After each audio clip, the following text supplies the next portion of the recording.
Et tu sais combien de victimes tu as derrière toi ou pas du tout, non? Non, on compte pas. On peut compter jusqu'à 20, après on compte pas, quoi. Parce que sinon on dort pas, quoi.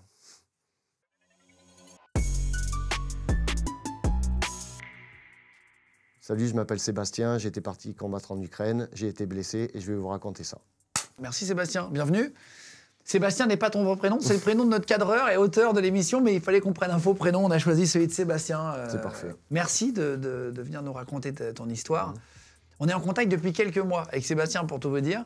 Tu m'as écrit, tu m'as dit, voilà, je pars combattre en Ukraine, je te tiendrai au courant, etc. Moi, ça me touche, la guerre, je vais aller combattre. On va expliquer ta vie après, mais c'est comme ça qu'on est rentré en contact. Quelques semaines, mois plus tard, tu m'écris et tu me dis, j'ai été blessé, tout le monde est mort, je suis blessé grièvement, je suis à l'hôpital, etc. Je ne sais pas si je pourrais te réécrire et tout. Plus de messages. Tu es rentré d'Ukraine, tu vas nous raconter ce que tu as vécu. Tu vas nous raconter ce que tu as vu, pourquoi tu y es parti aussi. Ton parcours, tu étais militaire en France, tu as décidé de partir alors que c'était interdit, hein, c'est ça, de partir combattre. Ils essayent de limiter. Ouais. Voilà, ils essaient de limiter un peu au départ des militaires. Dans ce qu'on appelle la Légion internationale, c'est ça? Tout à fait. C'est quoi en fait? Ça fait partie de l'armée? Tout le monde peut y aller? Comment ça se passe? La Légion internationale a été organisée par Zelensky pour pouvoir intégrer les étrangers en leur signant un contrat officiel dans l'armée ukrainienne, ce qui leur permettait de ne pas être dans l'illégalité, de ne pas tomber dans le mercenariat en fait. Ah oui, d'accord. Voilà. Ouais, ok. Et donc, en fait, en gros, vous avez un petit salaire. C'est ça. On est considéré comme militaire ukrainien et donc on peut participer à la guerre. Quand est-ce que tu as pris la décision d'y aller, toi? C'était quand? En fait, le 23 février, donc j'étais en train de faire la fête avec des amis et mes amis qui étaient en Ukraine m'ont envoyé des messages le soir pour me dire l'armée russe est aux portes de l'Ukraine, ils attaquent demain. Au début, j'ai cru à une blague. Effectivement, j'ai reçu un premier message, un deuxième message de mes amis en Ukraine et j'ai dit c'est pas possible. Et le lendemain, quand je me suis réveillé, donc j'ai appris aux infos l'invasion en Ukraine. Mes amis m'ont envoyé des photos et des vidéos où ils s'étaient réfugiés dans les métros pour se cacher des bombardements. Donc aussitôt, je leur ai expliqué qu'il fallait fuir les grandes villes, d'aller se cacher en campagne, que c'était un petit peu plus sécuritaire pour eux, quoi.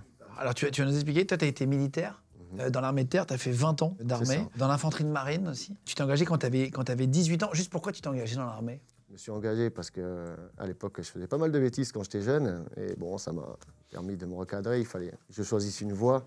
L'armée, c'est le premier choix qui s'y est proposé, quoi. Et effectivement, ça m'a énormément plu. Donc j'ai pris toutes les opportunités qui se passaient. Donc j'ai eu diverses fonctions. Ah, tu as été tireur dans un char. Ouais. Pendant 5 ans, tu étais aussi Ouais, parachutiste. tout à fait. Tu es même parti en Guyane pour lutter contre les orpailleurs, donc les voleurs en gros d'or. Voilà. C'est ça. Il y a d'ailleurs un membre du GIGN, je crois, qui est décédé il y a quelques jours là-bas. Il y a eu pas mal de décès. On a eu deux décès en Guyane pendant que j'étais là-bas, ouais, dans notre équipe. Et en début des années 2000, tu découvres l'Ukraine, mais en tant que militaire. Donc en fait, tu fais un échange qu'on appelle un échange interarmé, et tu tombes un peu amoureux de l'Ukraine à ce moment-là? Ouais, tout à fait, ouais. Alors ça n'a vraiment pas duré longtemps en plus, parce qu'on a eu que 2 jours de balade. Et ouais, j'ai eu un coup de cœur pour ce pays. Je m'étais dit, j'y retournerai en vacances. Et effectivement, quand tu es militaire, c'est l'armée qui a tes passeports. Et tu leur fais des demandes pour partir dans certains pays, et ils acceptent ou pas. On m'a toujours refusé. Donc je m'étais dit, bon, quand je quitterai l'armée, je retournerai en Ukraine. Et effectivement, plus de 15 ans après, mon premier voyage que j'avais en tête, c'était partir en Ukraine. Donc j'ai pris mon sac à dos, je suis parti un mois là-bas, sans parler le russe, sans parler l'ukrainien. Donc les premiers contacts ont été un petit peu difficiles. Mais j'ai commencé à me lier d'amitié avec notamment 3 policiers. De là est née une amitié quand même assez forte, puisque j'y suis retourné une deuxième fois, puis une troisième fois.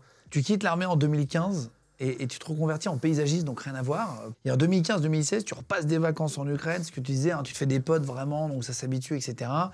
23 février, tu reçois des vidéos donc, de tes potes. Vraiment, t'expliquais ça au début de l'émission. Tu dis attention, on va se faire envahir, etc. Machin. Tu comprends un peu que c'est sérieux. Tu vas à l'ambassade d'Ukraine et tu décides tu vas aller voir qu'est-ce que tu leur dis à l'ambassade. Comment ça se passe? On a du mal à imaginer, tu vois. C'est la première fois que je parle à quelqu'un qui l'a fait. Comment ça se passe? Au départ, il n'y a pas eu... Il n'y a pas eu de création de Légion internationale, donc il n'y avait pas trop le choix de pouvoir y aller ou de ne pas y aller. On était un peu dans l'illégalité. Donc j'ai attendu effectivement la création de la Légion internationale.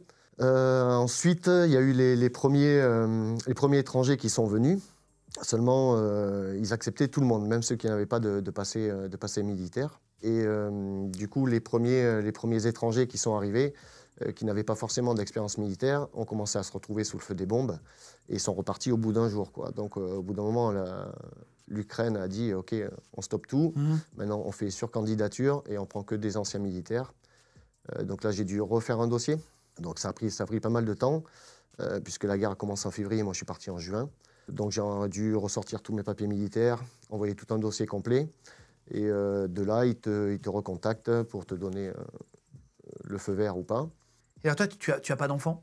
Non, du tout. Tu préviens, tu as tes parents toujours? Oui, oui. Frères et sœurs, tu préviens tout le monde ou... Je préviens qu'une seule personne, mon frère, avec qui on est très proches, et quelques-uns de mes amis, pas tous. Pourquoi tu préviens pas tes parents? C'est une décision délicate à prendre. Ils savent très bien qu'il y a pas mal de morts là-bas. Donc j'ai pas envie d'avoir le poids de la famille qui me dit non, puisque c'est un sujet qui est quand même assez pointilleux. C'est une décision qui est difficile. On sait qu'on part, on a de grandes chances de ne pas revenir. Donc moi, du coup, j'avais tout préparé, hein, le legs de mes biens, tout ça. Ah, c'est vrai? J'avais tout préparé, ouais. Et donc, avoir le poids de la famille en plus, un peu insistant, non. Bon, mon frère, qui a aussi été militaire, donc il comprenait un peu plus, quoi. Tu pensais vraiment ne pas revenir? Tu savais qu'il y a une vraie possibilité? Bien sûr, bien sûr. On le pense, si on va là-bas en se disant il ne va rien se passer, non, c'est pas possible. Tu arrives en Ukraine en avion, en voiture? Comment ça se passe ton arrivée? On est en juin 2022, donc en juin, voilà, juin 2022. J'ai choisi justement de faire tout par train et par bus, de tout payer en liquide pour ne pas être tracé par les renseignements français. Pas pour le fait qu'ils m'empêchent d'y aller, c'est surtout pour les retombées après, puisqu'on peut être catalogué dans une certaine catégorie de personnes et que je ne voulais pas. Notamment des gens d'extrême droite et tout ça.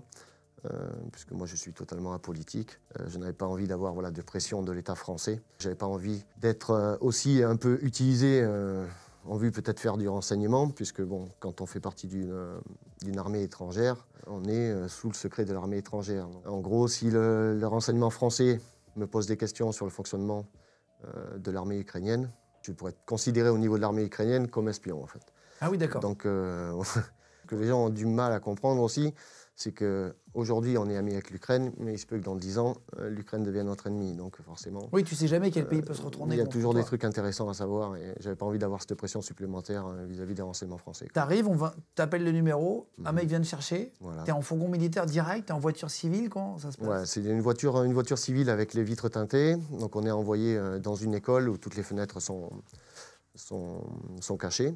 Donc on passe une première nuit là, je suis avec quelques étrangers, des Américains principalement. Et le lendemain, on est pris en voiture et on est amené dans un camp militaire qui ressemblait à une école en fait. Pareil, toutes les vitres sont cachées, voilà. Et on débute les entretiens en fait. Ok, c'est-à-dire ils te posent est-ce que tu t'es déjà battu, est-ce que tu sais faire, tout ça? Voilà, ils reprennent le détail de ce qu'on leur a envoyé, donc ils repassent notre passé, nos qualifications surtout. Ils sont assez insistants sur les qualifications. Et je passe un entretien, un deuxième entretien, un troisième entretien. Puis après, on nous dit, OK, ben, vous pouvez aller manger. Donc moi, à ce moment-là, je vais manger. Pendant que je suis en train de manger, on vient me chercher, on me dit, écoute, il y a 4 personnes qui veulent te voir. OK, bon, ben, je laisse tout. J'arrive, je vois 4 Golgoth arriver dans une voiture criblée de balles qui pisse l'essence. Je dis, bon, wow. Là, l'ambiance. Et du coup, ces personnes me prennent à part avec un Américain qui était arrivé avec moi. Et ils nous disent, bon ben voilà, on fait partie d'un autre service de la Légion internationale, on fait partie d'un service de renseignement ukrainien. On cherche des personnes comme toi qui ont un bon passé. Un bon CV. Voilà, un bon CV au niveau de l'armée, des personnes un petit peu plus âgées, pour des missions un petit peu plus spéciales. On ne fait pas du tout partie de la Légion internationale. Et on a des missions un peu plus spéciales. On ne peut pas t'expliquer de suite, mais on voudrait savoir un petit peu tes motivations. Et surtout, la question principale qui m'a été posée, c'est est-ce que tu es prêt à te battre?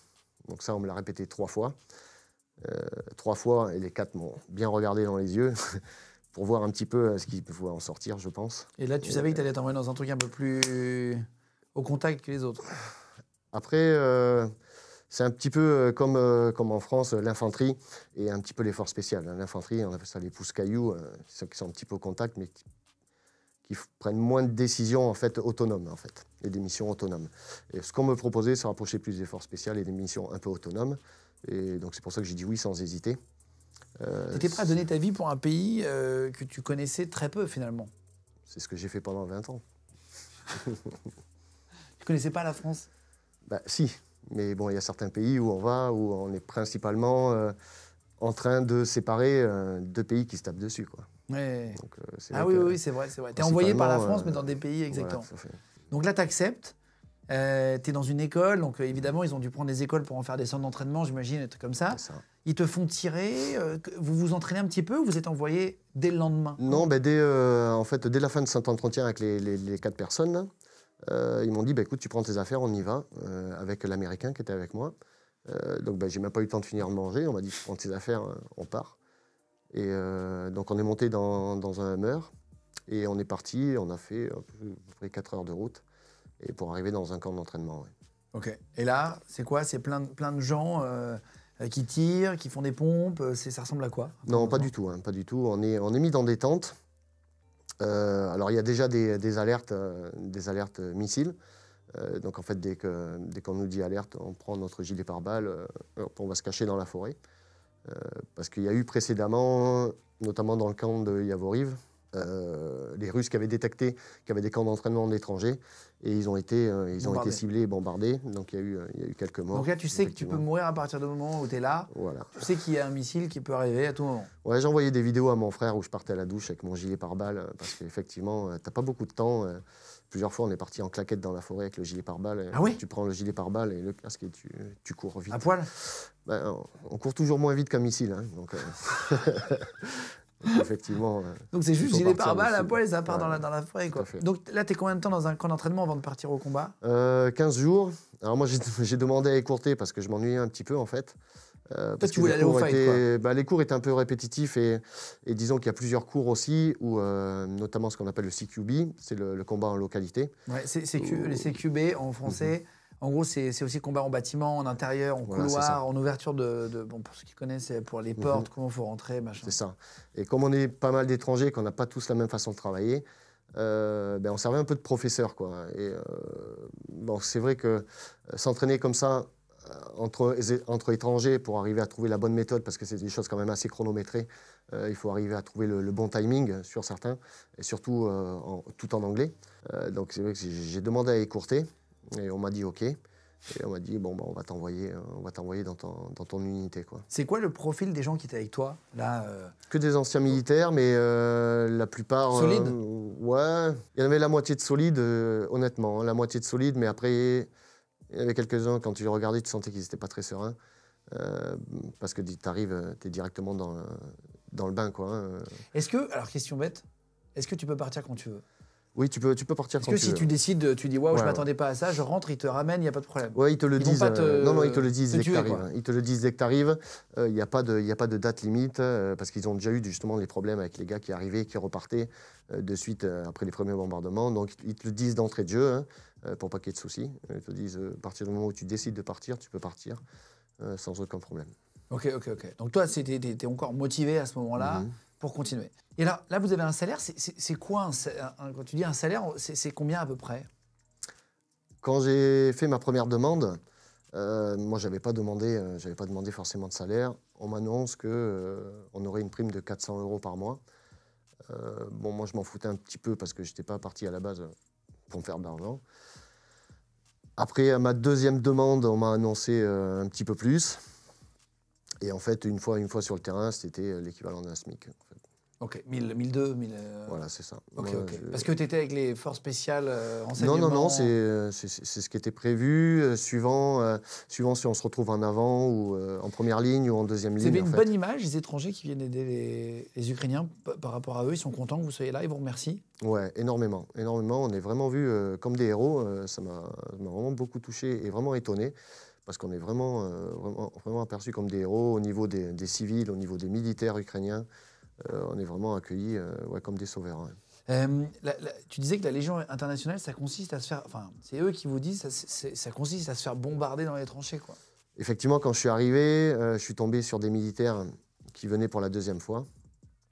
Et quand j'ai été contacté par les 4 personnes des services de renseignement, ils m'ont tous dit la même chose. Ils m'ont dit, en gros, si tu vas à la Légion internationale, tu vas te retrouver à tenir les postes dans les tranchées et être sous les bombardements tout le temps, en fait. Donc toi, tu demandes à l'entraînement de se terminer. Tu dis, les gars, j'ai envie d'y aller. Ils te reprennent dans le Hummer, vous roulez. Comment ça se passe, là, vraiment, cette fois, l'accès au combat?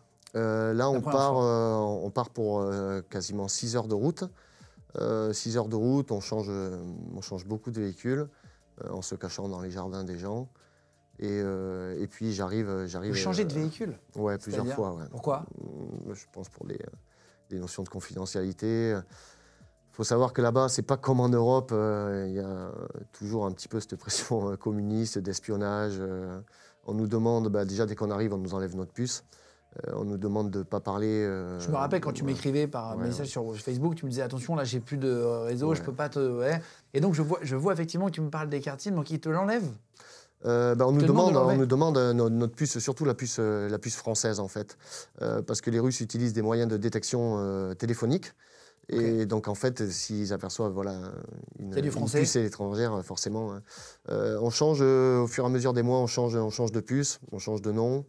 On nous demande de ne pas trop communiquer avec les militaires ukrainiens aussi, parce qu'il peut y avoir des pro-russes.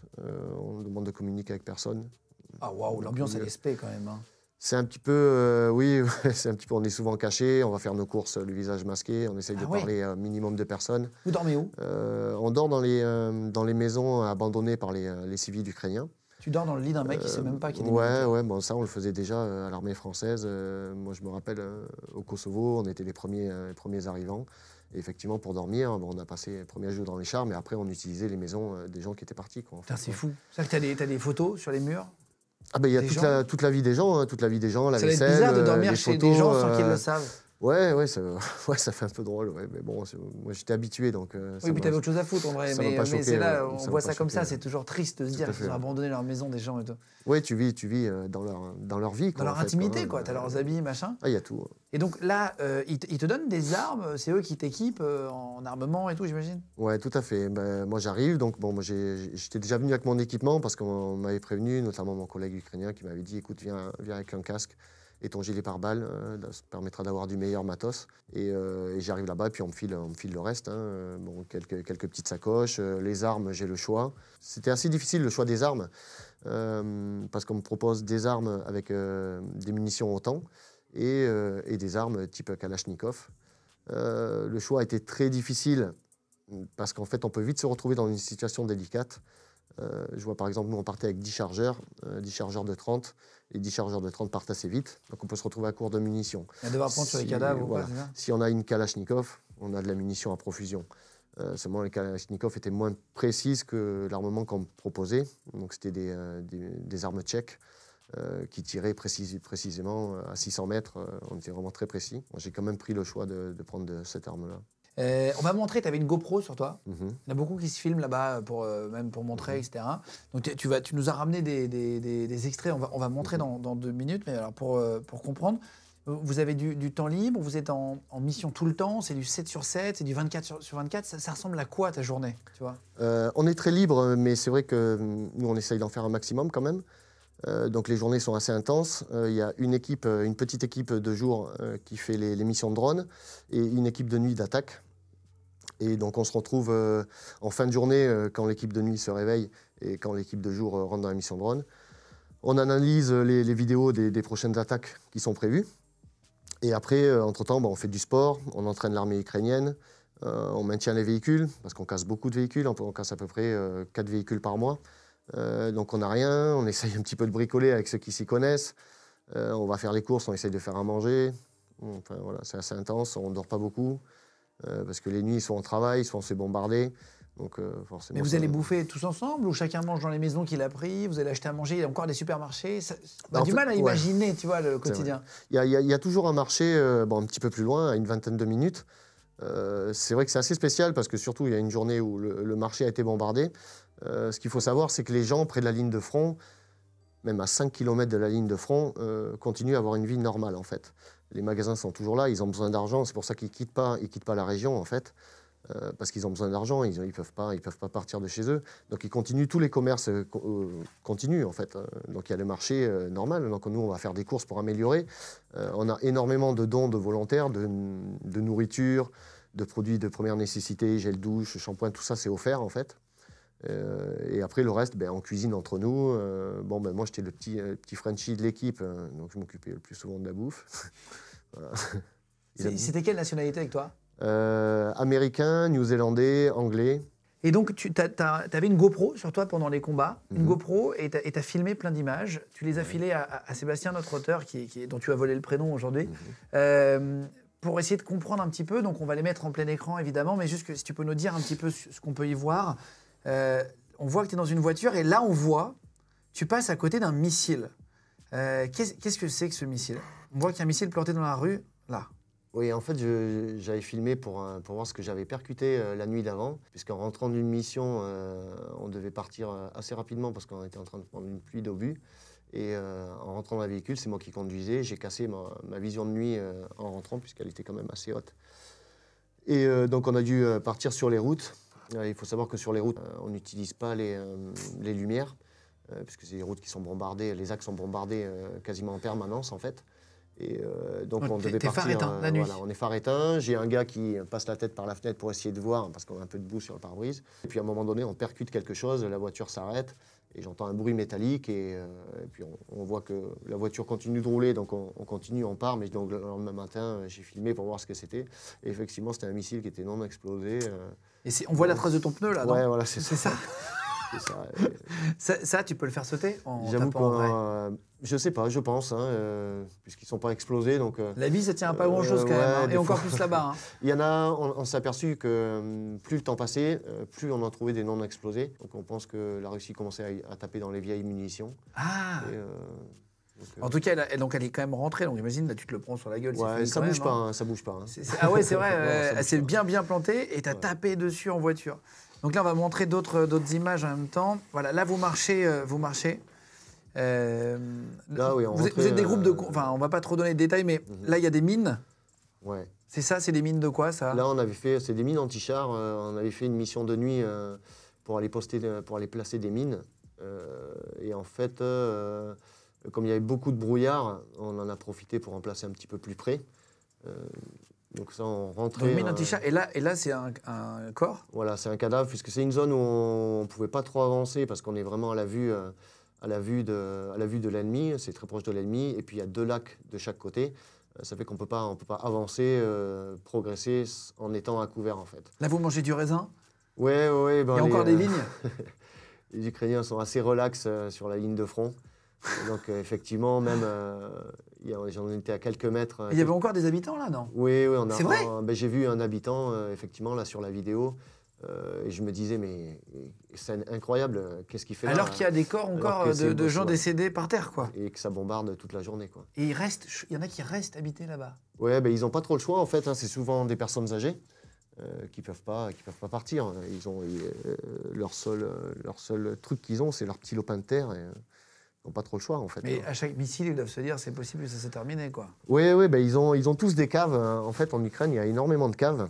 Donc déjà, ils les utilisent pour la conservation des aliments. Ils font énormément de conserves. Et aussi, c'est un petit peu l'ère soviétique, avec un petit peu cette pression du nucléaire. Donc ils ont tous des caves.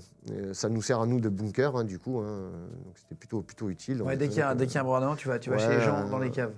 Hop, là, on est dans les tranchées. Là, tu es vraiment devant, là? Ouais, on est sur toutes les lignes de front. Oui, il y a des tranchées qui ont été faites soit par les Ukrainiens, soit par les Russes. Mais ils ont fait ça à la main? Ouais, ils ont tout creusé à la main. Et ça doit prendre un temps énorme. Il y a des plus grosses tranchées faites par des mini-pelles, mais tout ça est creusé à la main. Et donc, il y a des petits rangements à droite, à gauche, on vous voit, pour que les gens avec des sacs poubelles, même pour la pluie, sur des troncs d'arbres? Non, en fait, c'est des troncs d'arbres, et après, ils mettent des sacs poubelles et par-dessus de la terre pour cacher des vues aériennes, parce que les drones sont très présents. Énormément de drones. C'est la guerre des drones. Ouais, c'est la première fois, moi, je vois beaucoup de vidéos sur Telegram où il y a des petites grenades. Je crois que vous en aviez aussi, vous, ouais, c'est ça? Tout à fait, ouais. C'est les militaires ukrainiens, principalement, qui ont créé ça. Un petit peu tout le monde qui a participé à l'effort de guerre. Et donc des gars ont commencé avec des imprimantes 3D à faire des systèmes de largage avec des capteurs de lumière. Donc dès qu'on allume la lumière du drone, ça ouvre un crochet qui largue une grenade. Alors, au début, on appelait ça les grenades gobelets. Donc au début, c'était simplement un gobelet. Après, ça a été des pinces qui larguaient pour pouvoir en larguer 2. Il y a vraiment tout le monde qui participe à l'effort de guerre. Mais avec des drones non militaires, des DJI, des trucs comme ça, c'est ça. Les Mavic 2, les Mavic 3. Et ça suffit à porter des grenades. Ouais, moi, c'était la première fois que je vivais une guerre avec des drones. Et c'est vrai que c'est assez difficile, hein, parce qu'on se méfie vraiment de tout du ciel. Là, c'est des scènes de combat, vous tirez, on va mettre le son, on entend tirer. Là, c'est les dronistes, justement. Ouais, voilà, ça c'était une mission de drone. Voilà, une mission de drone qu'on faisait donc avec les militaires.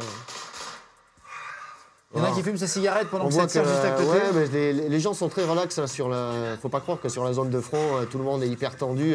Au contraire, si tu es tendu, ça marche moins bien. Donc, tout le monde est très relax. Tout le monde sait, ouais, les gars fument leur clope, tranquille. Ils sont sur la zone même de la ligne de front, donc ça tire tous les jours en permanence. Donc, quand il y a des tirs... là, on entend un missile, je crois, non? Ouais, un tir d'obus, en fait. Tout à fait, ouais. Tu les entends arriver? Ça siffle? Ouais, ça, c'est russe ou ukrainien? Russe. Russe. C'est russe qui bombardait nos positions. Alors, entre le moment du tir de départ et le moment où ça arrive, c'est...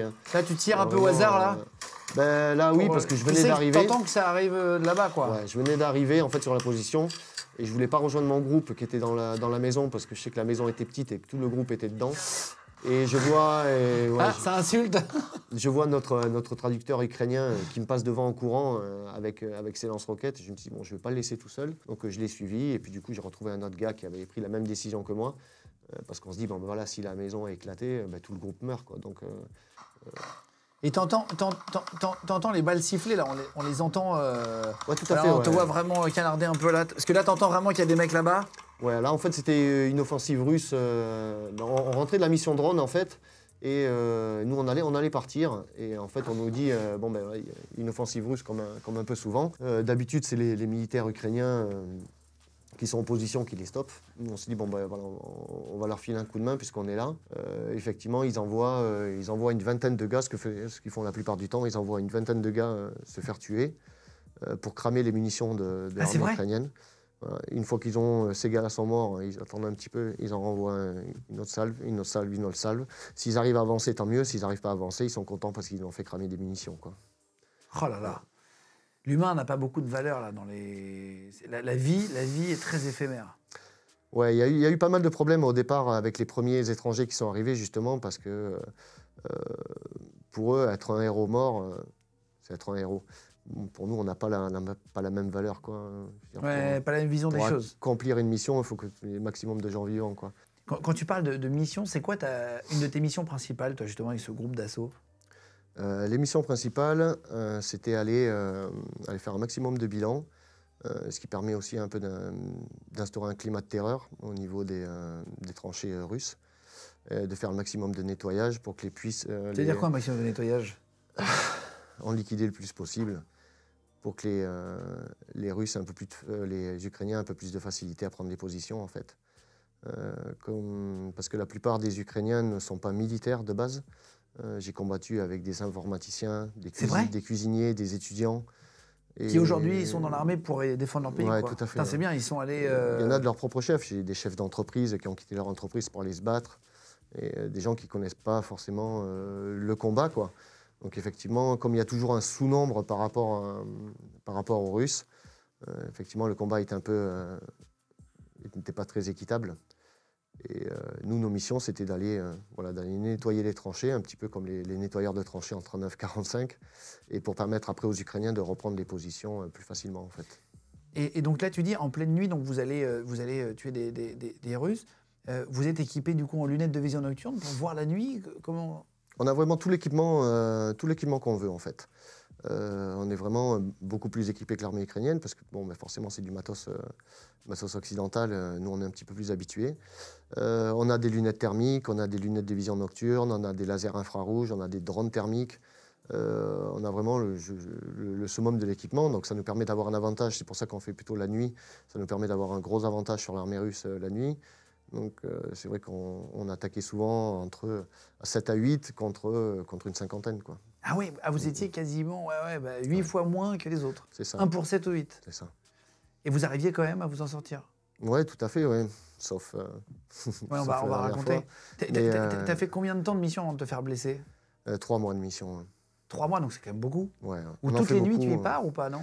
On va dire toutes les 3 nuits à peu près, le temps de mettre en place les...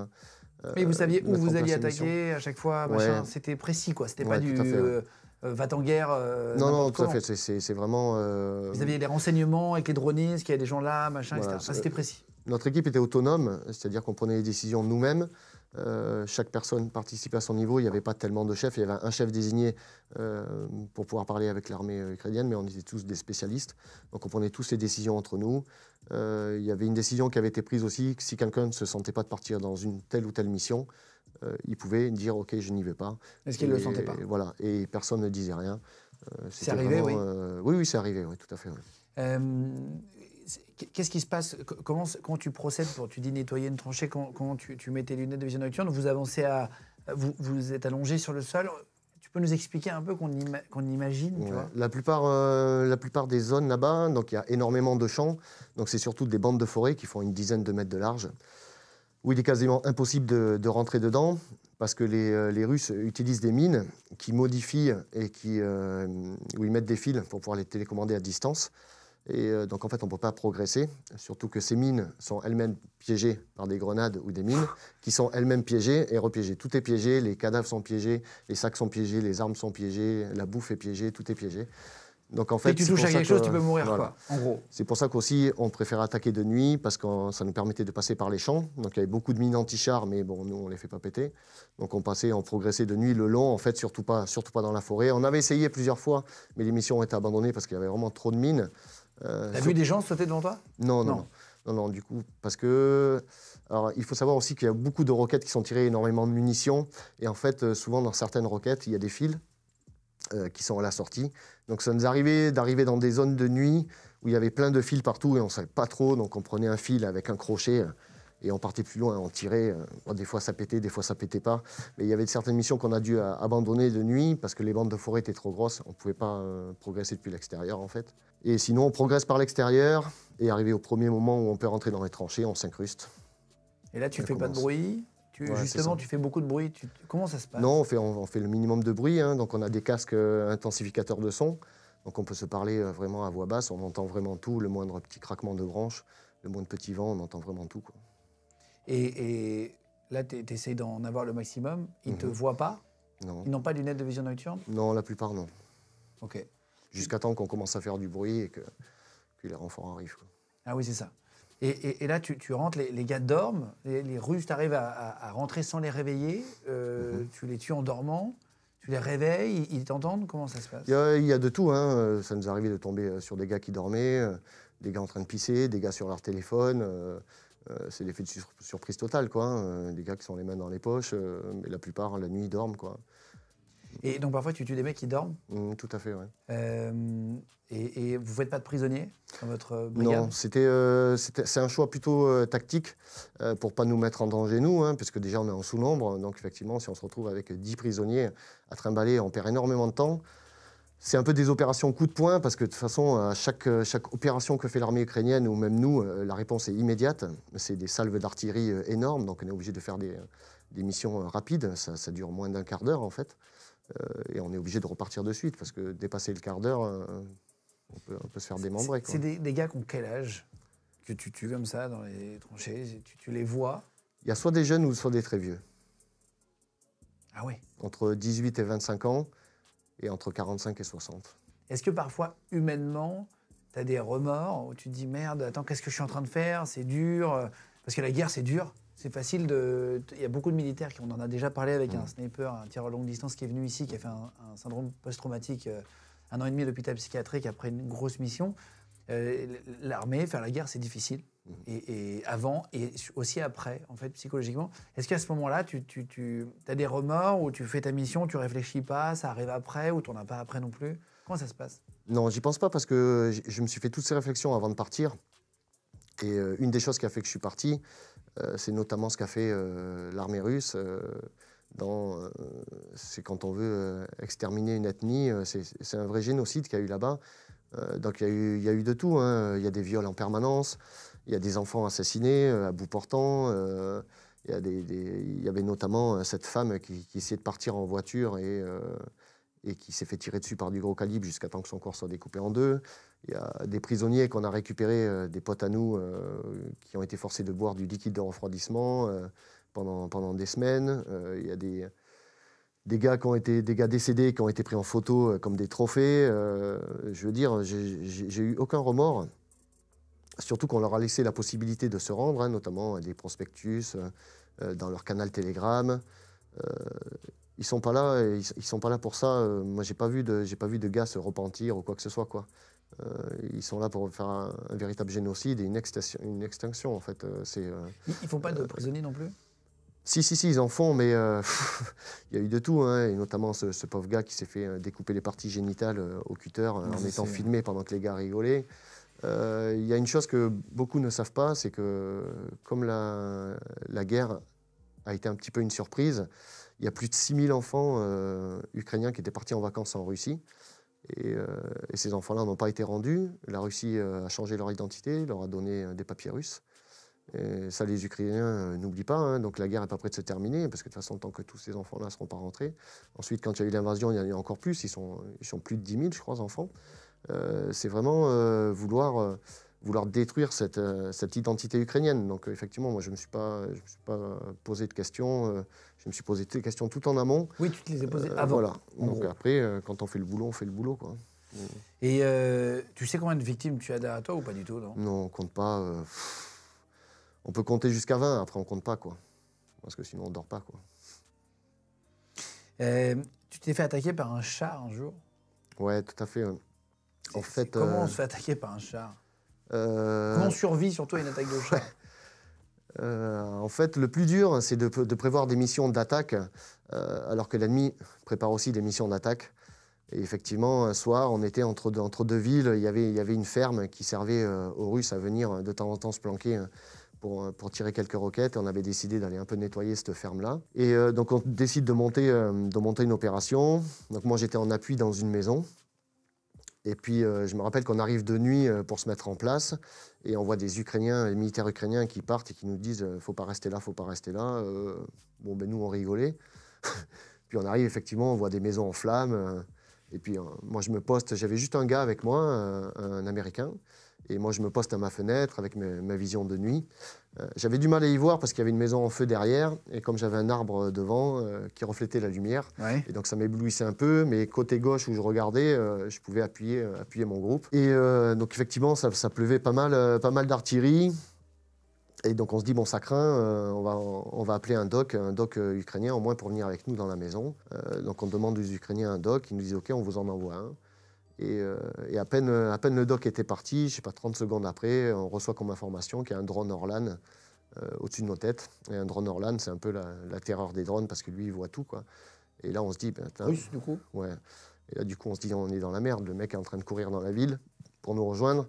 Donc forcément, on est grillé, quoi. Notre poste est grillé, quoi. Donc le doc arrive, on se dit, bon, ben là, qu'est-ce qu'on fait? On descend d'un étage, on se dit, on va pas tarder à se barrer. On attend un peu, une demi-heure, rien se passe. Je décide de remonter, de me mettre en position avec ma mitraillette en appui du groupe.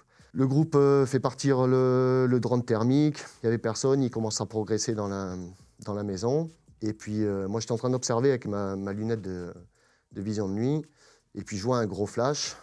Je dis, c'est bizarre, d'habitude c'est soit les mortiers qu'on voit ou soit les RPG. Mais pas de bruit direct et il a fallu, je sais pas, une dizaine de secondes. Et puis j'ai entendu une explosion en fait. Et donc mon groupe me dit, vas-y, tire. Ben, je dis, ben non, je vois pas d'où ça vient, je vois pas ce que c'est, quoi. Donc j'essaye de regarder un petit peu, je vois rien, je vois pas de mouvement, je vois personne. Puis 2 minutes après, une autre explosion. Et puis pareil, un autre flash, et puis une autre explosion près de la maison. Et là, on se dit, qu'est-ce qui se passe, quoi? Et donc en fait, je décide d'enlever ma lunette.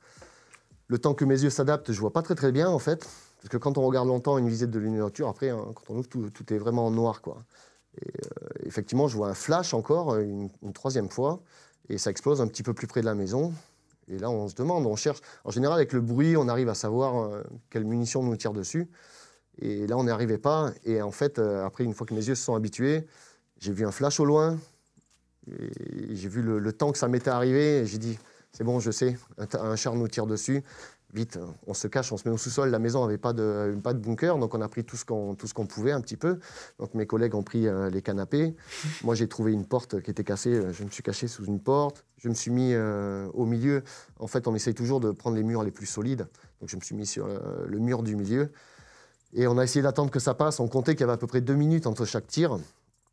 Et là, donc, on a dû abandonner la mission. J'ai dit, je peux pas faire mon appui, je peux pas faire mon appui. Et les gars, ils disent, oh, OK, bon, on commence à partir parce qu'on a eu des infos, comme quoi il y a du lourd qui arrive. Effectivement, mon groupe a eu le temps de se replier. Et nous, on a commencé à entendre un peu l'artillerie arriver, les cluster bombes. Alors, les cluster bombes, je ne sais pas si tu vois ce que c'est. Non. Cluster bomb, c'est un missile qui est tiré. Et une fois en l'air, voilà, paf, ça tire plein de bombes à sous-munitions. Là, en l'occurrence, c'était des petites fléchettes. Et là, on s'est dit, bon, on est dans la merde, un char qui nous tire dessus, plus les cluster bombes, l'artillerie n'avait pas encore décidé de taper. On s'est dit, bon, ben, voilà, on a 2 minutes entre chaque tir. On se prépare. Donc, moi, je me prépare quand même sous ma porte, les autres sous le siège. Et on se dit, OK, prochain tir, on dégage, quoi. Et le prochain tir arrive, on décide de partir. Au moment où on sort de la maison, on prend un obus d'artillerie juste à côté de la maison. On a juste eu le temps de se jeter dans un trou d'obus. On s'est dit, OK, premier bunker, on y va et on se cache, quoi. On est arrivé dans le bunker, donc il y avait une militaire ukrainienne, c'était une tireur d'élite avec qui on avait l'habitude de travailler, et un autre gars, donc on s'est retrouvés à 4. Nous, le groupe avait eu le temps de se replier au véhicule, et il nous disait, ben, venez, venez. On dit, ben là, pas possible les gars, quoi. Donc on a dû attendre plus de 2 heures et pendant que le char est en train d'essayer de détruire là où on était. Puis dès qu'on a senti un peu l'opportunité, on est parti en sprint et on a réussi à quitter la zone, quoi. Ah ouais, donc très très chaud. T'as vu déjà de l'utilisation d'armes illégales? Ouais, très souvent, surtout les bombes au phosphore, notamment sur les villes. Les villes où il y avait beaucoup de civils, où il n'y avait pourtant pas de zone, pas de militaires en fait. Les bombes à sous-munitions, énormément. C'est interdit aussi, ouais. Ouais, c'est la Russie qui utilise ça? Ouais, tout à fait. Les bombes au phosphore, ça fait comme des feux d'artifice. Ça fait comme des feux d'artifice ça brûle. Voilà, qui tombent tout doucement et c'est un gaz brûlant. Moi, j'ai été brûlé aux mains et au visage une fois. Par une bombe comme ça? Ouais, tout à fait, puisqu'on devait, on devait passer et puis il a fallu passer, donc j'ai réussi à. Alors tu voyais que ça brûlait en l'air? Voilà, mais on n'avait pas le choix parce que ça gaze une zone énorme en fait. Et ils en utilisent vraiment beaucoup, hein, surtout dans la zone où on était, près de Donetsk. Ce sont les bombes au phosphore toutes les nuits. Ça gaze. Et ça, c'est interdit normalement? Sur des zones civiles, oui. Et alors, tu t'es fait toucher à un moment donné. Pendant 3 mois, tu as de la chance. Ouais. C'est un peu la loterie, hein, c'est ce que tu dis. Il y a des trucs qui tombent, tu sais pas où ça tombe. Tu passes entre les gouttes, sauf ce jour de cette fameuse mission où tu m'envoies un message d'ailleurs quelques jours après avec une photo de ton pantalon, je crois, qui était complètement ouvert. Est-ce que tu peux expliquer justement cette mission qui tourne mal et où tu te fais blesser? On avait travaillé pendant 2 mois avec une brigade et ils décident de faire un changement de brigade sur la zone où on était. Comme on est surveillé en permanence, 2 jours après que la brigade soit partie, et donc il ne restait que quelques éléments pour permettre la permutation, les Russes ont décidé de faire une offensive pour reprendre du terrain. Donc ils ont repris 1 kilomètre, les troupes ukrainiennes se sont retrouvées débordées. Donc là, nous, on décide d'intervenir pour stopper l'avancée des Russes. Donc c'est une grosse concertation parce qu'on sait que c'est du carnage. Donc on se concerte tous et on dit qui veut y aller. Tous les membres du groupe ont dit OK, on y va. Donc on est parti, ça a duré 2 jours. On a pris vraiment tous les lance-roquettes qu'on avait parce qu'il y avait vraiment beaucoup de chars. On a réussi à stopper et à tenir une ligne après ensuite en mettant les militaires ukrainiens. Mais c'était une zone quand même un petit peu importante, près d'une grande ville, et donc on voulait reprendre ce kilomètre. Donc on décide de faire une mission sur une bande de forêt où il y a des tranchées et où les Ukrainiens ont perdu énormément d'hommes. Et donc on décide de reprendre ce kilomètre qui est important pour nous, donc on décide de monter une mission. On part le soir vers les 11 h à peu près, pour décider d'attaquer vers 2-3 heures du matin. Il y a des événements que je ne peux pas expliquer qui nous font prendre beaucoup de retard et qu'on arrive malheureusement presque au lever du jour sur cette ligne de front. On a un boulevard d'à peu près 150 mètres à traverser, en complet découvert, avant d'arriver à la ligne de forêt. Donc il y en a 2 qui sont en appui et nous on est 7 à partir. D'après les estimations qu'on a fait dans la première tranchée, il y a une vingtaine. La deuxième tranchée qui a une vingtaine de mètres, il y a à peu près une vingtaine de gars aussi. Et après, 100 mètres plus loin, il y a à peu près encore 40 bonhommes. Et on sait que 500 mètres plus loin, il y a 2 chars en fait. Donc on sait qu'on doit aller très vite et qu'on doit faire ça rapidement et le plus discrètement possible. Malheureusement, comme on a perdu beaucoup de temps, le jour commence à se lever. On décide quand même d'y aller. même si on perd un petit peu cet effet de nuit, en fait, qui est important pour nous. Là, si tu dis le petit matin, il te voit du coup. Là. Ouais, voilà, c'est ça. Même chose. Bon, on sait quand même que peut-être la chance qu'ils dorment encore. On décide d'y aller, donc on part en colonne à 7 et on avance tout doucement. C'est très difficile parce que comme il y a eu énormément de bombardements, tous les arbres sont tombés et on a du mal à voir cette espèce de meurtrière qu'il y a dans les tranchées qui sert aux gens à observer. On n'arrive pas à la distinguer. On a eu beaucoup de chance parce que tout le groupe à un moment s'est posté devant et bon, le gars dormait. Et, donc on a eu vraiment beaucoup de chance. Et donc on arrive à la première tranchée. Donc l'équipe est divisée en deux. Il y en a 3 qui rentrent dans le premier bunker de tranchée. Et nous, les 4, on fixe la deuxième tranchée parce qu'on sait que dès les premiers tirs, les autres vont arriver en fait, quoi. La première équipe arrive à détruire pas mal de personnel russe, mais il y en a un qui résiste, qu'on n'arrive pas à avoir. On lui jette à peu près une dizaine de grenades, parce que moi on me demande même des grenades, puisque l'autre équipe a fini les siennes. On lui jette à peu près une dizaine de grenades et on n'arrive pas à l'avoir parce que c'est des labyrinthes. C'est caché sous des trucs. Après, on suppose qu'ils se servaient des cadavres pour se cacher parce que les grenades, c'est pas comme dans les films quand on voit où on tire une grenade et tout le monde est mort à 10 mètres autour. Non, c'est un rayon assez réduit quand même. Et donc, on n'arrive pas à l'avoir. Mais tu peux survivre avec une grenade qui pète à côté ou pas? Ouais, on peut. Ouais, quand même.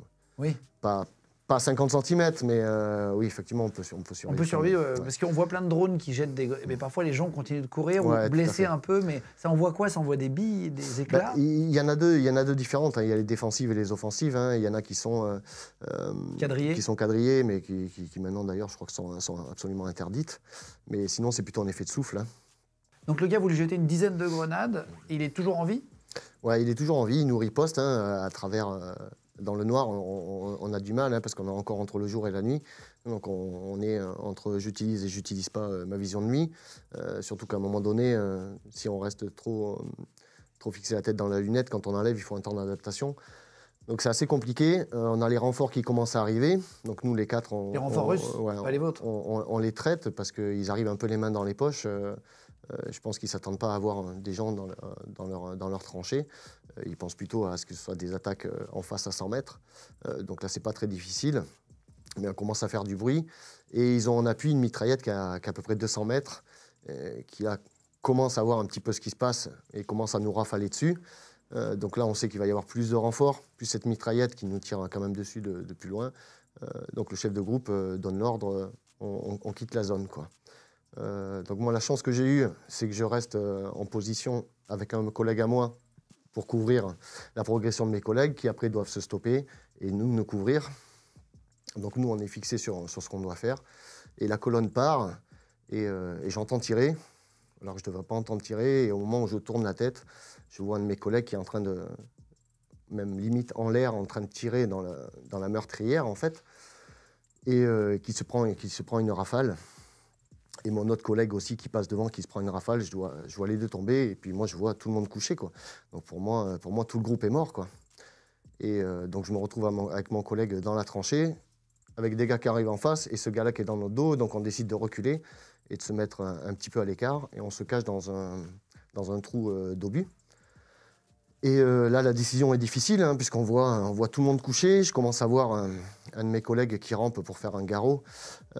Il arrive à ne pas se faire tirer dessus parce qu'en fait, le terrain est un peu en pente. Et donc, en fait, il est caché sous les cadavres de mes camarades, en train d'essayer de leur mettre en garrot. Je vois juste la main d'un de mes collègues qui se lève comme ça, mais qui retombe de suite. Donc, je sais que là, bon, c'est trop tard. Et à ce moment-là, on pense que tout le monde est mort. Ensuite, nous, on se retrouve un peu coincés parce qu'on se dit, voilà, les renforts arrivent. Si on passe devant le tireur, on se fait dégommer. Ouais, tu peux pas reculer et tu sais qu'en face, ça arrive, quoi. Donc, à un moment donné, il faut qu'on prenne un choix rapide. Surtout qu'il y a quelques gars qui arrivent, on n'est plus que 2, on commence à les allumer, mais il faut qu'on prenne une décision. Moi, je sais qu'il me reste 2 grenades. Je dis à mon collègue, écoute, je jette une grenade devant la meurtrière, mais comme on est de côté, je peux pas viser à l'intérieur, en fait. Je dis, écoute, je jette une grenade devant, on va espérer que ça fasse un bon nuage de poussière, et puis ça va nous couvrir. On sait que le gars va tirer, mais il pourra moins viser, quoi, en fait. Donc je jette la première, malheureusement je loupe. C'était difficile avec les branches. Je jette la deuxième, effectivement ça tombe devant, et comme il y avait eu pas mal de cendres, pas mal d'incendies, ça fait un gros nuage de poussière, et je lui dis ok go, quoi. Donc je pars le premier, et effectivement c'est moi qui prends les rafales, je cours, je me rappelle que je tape le meilleur sprint de ma vie, quoi. Et je vois des balles qui tapent partout. Puis à un moment, je sens un choc dans le bas du dos. C'est la première fois que je prenais une balle. Ça fait l'effet de quelqu'un qui prend un énorme morceau de bois et qui te tape, quoi. Et avec l'élan de ma course, plus l'impact de la balle, je suis un peu éjecté plus loin et je tombe pas loin d'un camarade qui, lui, est posté le long de la lisière à couvert, en fait. Et je dis, je suis touché, un hit, quoi. Et donc il se couche, je vois que mon pote a les yeux écarquillés. Je me dis, bon, ça sent pas bon. Tu te prends une balle de côté? Ouais, tout à fait, ouais. Ouais, c'est ça. Ouais. Du bas du dos à droite et elle est ressortie au milieu de la fesse à gauche. C'était quoi? C'était une mitrailleuse? C'était pour qu'on comprenne. Ouais, c'est une PKM, donc c'est une mitrailleuse 7,62. Moi, c'est fait pour tirer 1 km. Donc forcément, quand ça te touche à 5 mètres, ça détruit tout. La balle est passée à travers toute ma trousse à pharmacie, découpé ma ceinture, ça m'a tout déchiré. J'étais ouvert sur à peu près 25 cm et sur 7 cm, c'est pas la balle est rentrée et sortie, c'est la balle a tout déchiré, comme ça c'était dans le longement de ma peau en fait. Et je me rappelle, je mets ma main, je touche et ma main rentre jusqu'ici. Et je sens que c'est chaud et gluant. Je me dis, bon, là, c'est pas bon. Et je sais que je peux pas me faire de garrot, donc je suis couché sur le ventre parce que j'arrive pas à marcher avec le choc. Et je dis à mon collègue, écoute, il faut que tu me fasses un pansement, il faut que tu passes un pansement. Et il me dit, je peux pas, en fait. Parce que du coup, il y en a 2 qui sont morts. Il y a un collègue qui a pris un autre qui est blessé, il lui manquait, qui a pris une balle dans le coude. Tout son coude a été explosé, donc lui, il a été reculé. Et donc, on se retrouve plus qu'à 3.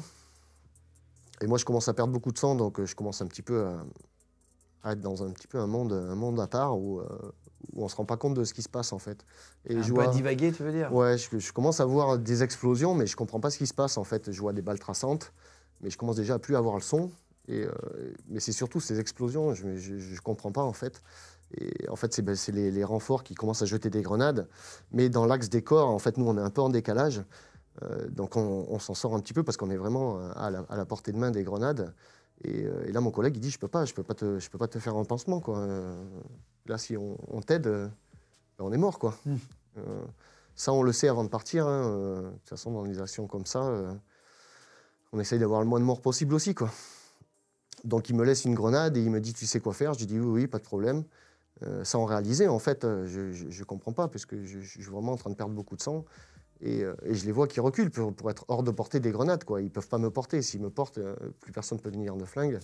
Et donc, ils se mettent un petit peu en retrait pour essayer quand même de m'appuyer, quoi. Et, donc là, je comprends que je suis tout seul.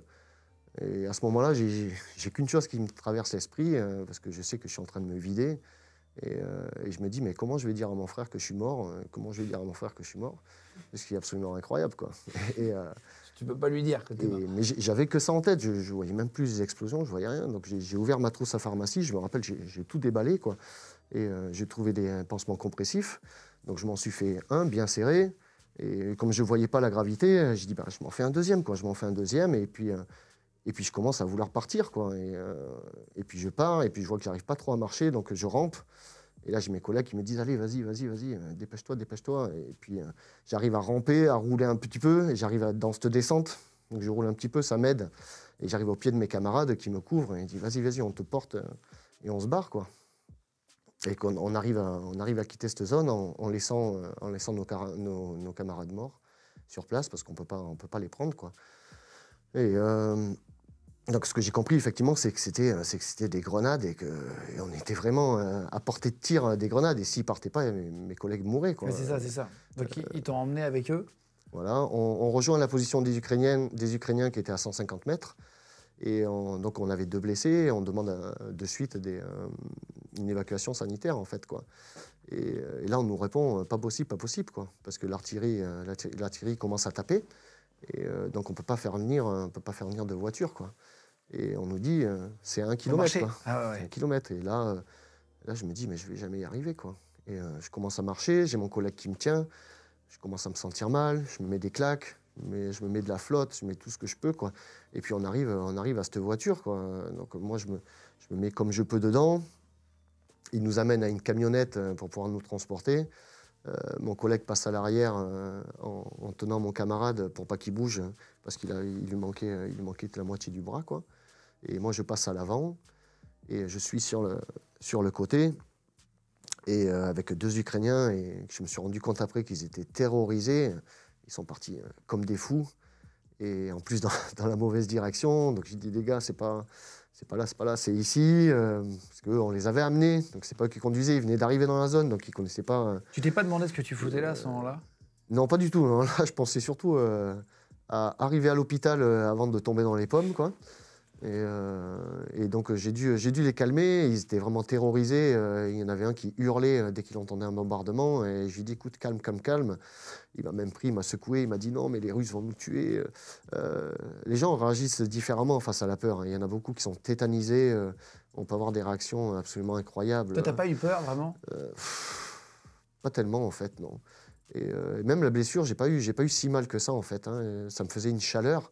Mais j'avais pas extrêmement mal. Même mon pote qui lui manquait tout le coude, il n'a jamais hurlé, il n'a jamais crié, il n'a jamais dit quoi que ce soit, en fait. C'est un cadavre qui t'a choqué, la vision d'un cadavre? Tu racontais. Ouais, tout à fait. Justement, quand on a attaqué cette zone, comme il y a eu des combats récents, il y a énormément de cadavres, hein, sur la zone de conflit, puisque les gens ne prennent pas le risque de se faire tuer pour prendre des cadavres. Donc il y a énormément de cadavres, j'en ai vu plusieurs, hein, mais il n'y en a aucun qui m'a choqué, sauf celui-là, le jour où on a attaqué cette tranchée-là. Donc on a fait une pause juste avant de rentrer dans la tranchée, histoire d'écouter, de regarder un petit peu ce qui se passait. Et je ne l'avais pas vu directement parce que j'étais focus sur mon angle de tir. Et quand je me suis agenouillé, en fait, je pensais que c'était un tronc, mais ce n'était pas un tronc. Et j'ai juste regardé, ça a dû durer 1 seconde, et j'ai vu ce cadavre qui manquait les 2 jambes. Et qui avait une balle entre les 2 yeux, en fait. Il y avait son sac qui était un petit peu plus loin. Et je sais que pendant cette seconde, ça m'a traversé l'esprit. Je me suis dit, ben, c'est un soldat ukrainien, qu'est-ce qui lui est arrivé, en fait? Est-ce que c'est les Russes qui l'ont assassiné? Est-ce que c'est les Ukrainiens qui ont dit, OK, ben, on va l'aider, on va le faire partir, quoi? Je sais que j'ai toujours son visage, hein. C'est pas quelque chose de méchant, mais j'ai toujours ce questionnement. Je sais qu'il y aura des enquêtes en cours. Peut-être qu'un jour j'aurai la réponse. J'aimerais revenir à cet endroit. J'aimerais revoir la situation, revoir l'endroit, revoir la vision d'un peu. Tu retourneras un jour si la guerre finit? Ouais, tout à fait. Mais j'ai hâte de retourner à cet endroit même, hein. J'ai promis à la petite amie de mon collègue qui est décédé de l'y amener. C'était un Français? Non, un Américain.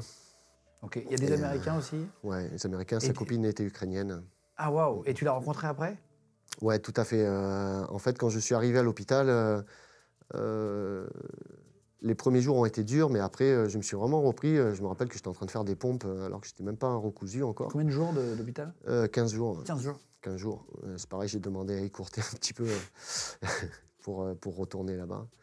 Et tu t'es fait tatouer sur ouais, tout à fait, sur la cicatrice. Tu t'es fait tatouer quoi? Est-ce que tu peux nous la décrire et on montrera les images par-dessus? Ouais, tout à fait. Ben, à l'entrée de la balle, je voulais quand même rajouter quelque chose un petit peu comique, hein. Je ne savais pas, soit je voulais marquer Merci Poutine, ou Madine Russia, ou, en ukrainien, et de l'autre côté, la balle qui sort. Okay. Le tatoueur a beaucoup rigolé. Tu l'as fait en France? Non, j'ai fait en Ukraine. Je voulais me faire tatouer par un tatoueur ukrainien. Ah, d'accord. Qui a aussi tatoué mon pote qui est décédé. Et je me rappelle le jour où il m'a tatoué, il m'a dit, tu sais, cette zone, ça fait mal. Et j'ai regardé, et j'ai fixé, j'ai rien dit. Il m'a dit, non, moi j'ai rien dit. Voilà. et pardon, en fait, je t'ai coupé, mais du coup, tu as appelé la petite amie, c'est ça, de ton collègue qui est décédé là-bas? Ouais, comme je pouvais rien faire à l'hôpital, et que je sais que, voilà, en tant que militaire, l'armée retient beaucoup d'informations. Et je m'étais mis en mission de contacter la famille pour leur expliquer clairement exactement ce qui s'était passé dans les moindres détails, sans aucun mensonge. J'ai réussi à contacter le père, la mère et la petite amie d'un des gars. L'autre, pour le Néo-Zélandais, ça a été plus compliqué. J'ai réussi à trouver que la petite amie. Et je leur ai tout expliqué sans mentir. Ça a été très difficile, hein, surtout mon pote, parce que son père avait exactement la même voix.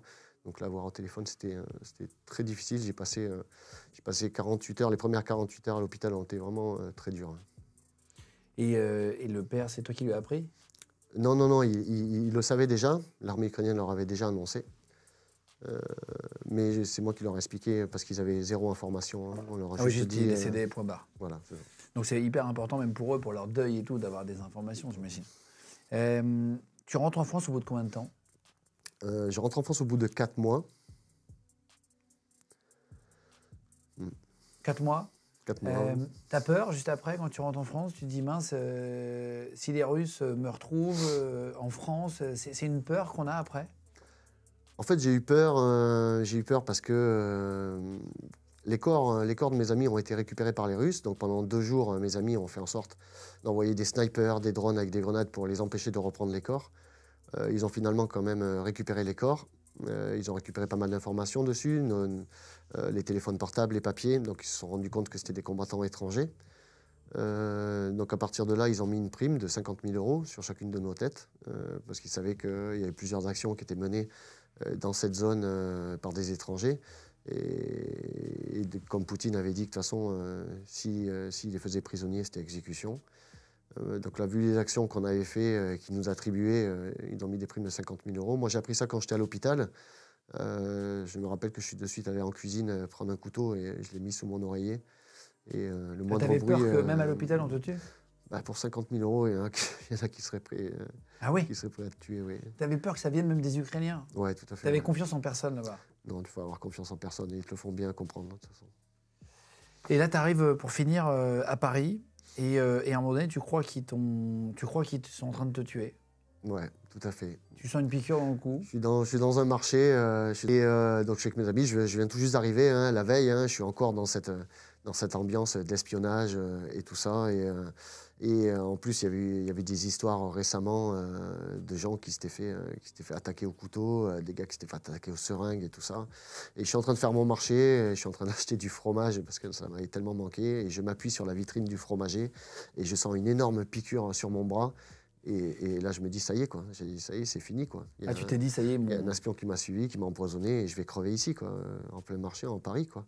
Et en fait, je me rends compte que c'est une guêpe qui est accrochée à mon bras. Je me suis fait piquer par une guêpe et je me dis, sacré psychose, quoi. Ouais, mais je pense que tu dois être dans une ambiance, etc. Ouais. Tu as envie d'y retourner? C'est une décision difficile, hein. Il y a cette sensation que beaucoup de gens qui ont été blessés, qui ont vécu des actions très difficiles, où cette envie d'y retourner qui est incontrôlable. Il y en a beaucoup qui sont retournés et qui malheureusement ils sont retournés 1 fois, 2 fois, 3 fois, mais qui sont morts. Il y a aussi ces choses-là à prendre en compte. Y retourner une 2e fois, je me dis, bien sûr, j'ai énormément envie.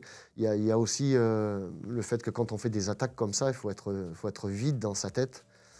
Et complètement vide, hein. Faut pas avoir de haine, faut pas avoir de joie, faut être complètement vide. Et là, en plus, je viens d'apprendre la mort d'un autre de mes camarades, donc j'ai encore pas mal de haine, ce désir de vengeance. Et quand tu te bats avec un désir de vengeance, tu fais des erreurs, et des erreurs qui peuvent te coûter ta vie. Donc il faut arriver à éliminer tout ça. Après, bien sûr, j'ai énormément envie d'y aller. Pour moi, j'ai pas fini, hein. J'ai toujours aussi ce sentiment de honte d'être en train de travailler pour mon entreprise pendant que mes collègues sont en train de se battre.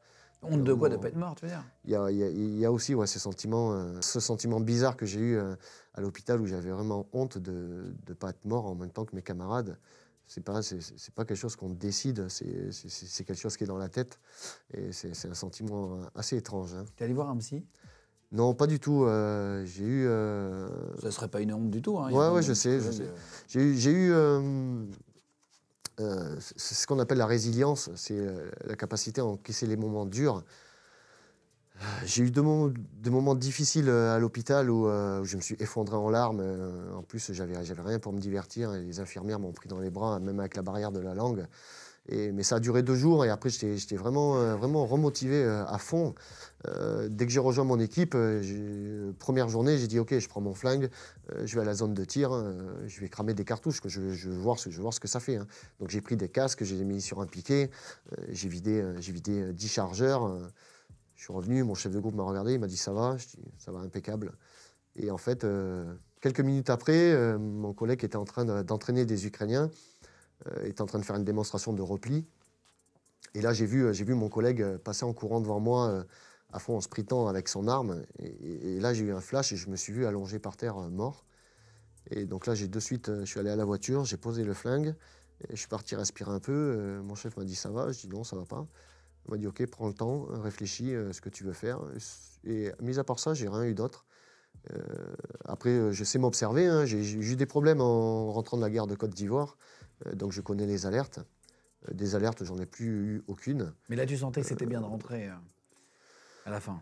Non, puisque j'ai reprolongé de 15 jours de ma date de départ normale. Pour deux choses. C'est premièrement déjà pour voir moi dans quel état j'étais, si je pouvais continuer. Et deuxièmement pour le moral de l'équipe. Hein. Il y avait eu 2 morts, un blessé qui lui est directement, après 2 mois d'hôpital, est retourné aux États-Unis. Donc l'équipe venait de perdre 4 bonhommes sur 10, ça fait beaucoup. Et donc je me suis dit, ok, moi je rentre et je remets le peps à l'équipe, quoi. Donc je suis arrivé, je ne pouvais pas courir. Donc ben, je me suis mis en cuisine, mis un peu de musique. Ça a remis un petit peu le moral de l'équipe. Mais moi, je voulais y retourner. Le problème, c'est que j'avais encore les points de suture parce que j'ai demandé un petit peu à partir en avant. Je me rappelle déjà, au bout de plusieurs jours, j'ai demandé à mon chef de groupe, qui était aussi doc, en fait, de m'enlever les points de suture parce que ça me gênait. J'ai essayé de courir avec le gilet pare-balles. Au début, c'était très difficile. Hein, donc je suis parce que tu as été quand même très, très ouvert. Ouais, T'as pas de séquelles aujourd'hui? Non, un petit peu, j'ai des picotements. Mais tu marches normalement, t'as eu une chance inouïe. Hein. Oui, tout à fait. Ouais, pas... On voit, moi, tu m'as montré avant. Le médecin m'a dit 1 centimètre de la colonne. Hein. Ah si, ça t'a frôlé. Ouais, j'ai vraiment eu une bonne étoile ce jour-là. Ouais. Merci d'être venu raconter, okay. Sébastien. Merci d'avoir raconté ton histoire. Et on n'a pas beaucoup de récits de gens qui sont partis sans y aller, en tout cas pour voir. Ouais. Je sais que c'est pas facile de venir raconter cette histoire-là, ce que tu as vécu, ton traumatisme même personnel, etc. Donc merci beaucoup d'être venu. J'espère que vous avez aimé en tout cas l'émission. Qu'est-ce qu'on peut te souhaiter pour le futur, pour terminer là? Être heureux? Que l'Ukraine gagne. Que l'Europe soit libre. Merci beaucoup en tout cas. Si vous voulez commenter l'émission, vous êtes les bienvenus. Dites vos avis un peu, si vous voulez réagir à tout ce que Sébastien a dit. Venez vous abonner à Légende aussi, de plus en plus nombreux. Merci d'être là. Le pouce en l'air aussi, pareil, les petits pouces pour nous aider. Merci de votre aide, votre soutien sur Instagram, sur Snapchat. On est sur tous les réseaux sociaux, on est de plus en plus nombreux. On est hyper content de faire cette émission et ce média avec vous. Voilà, je vous vois arriver, ça nous fait vraiment trop plaisir. J'espère que vous avez aimé l'émission avec Sébastien et je vous embrasse.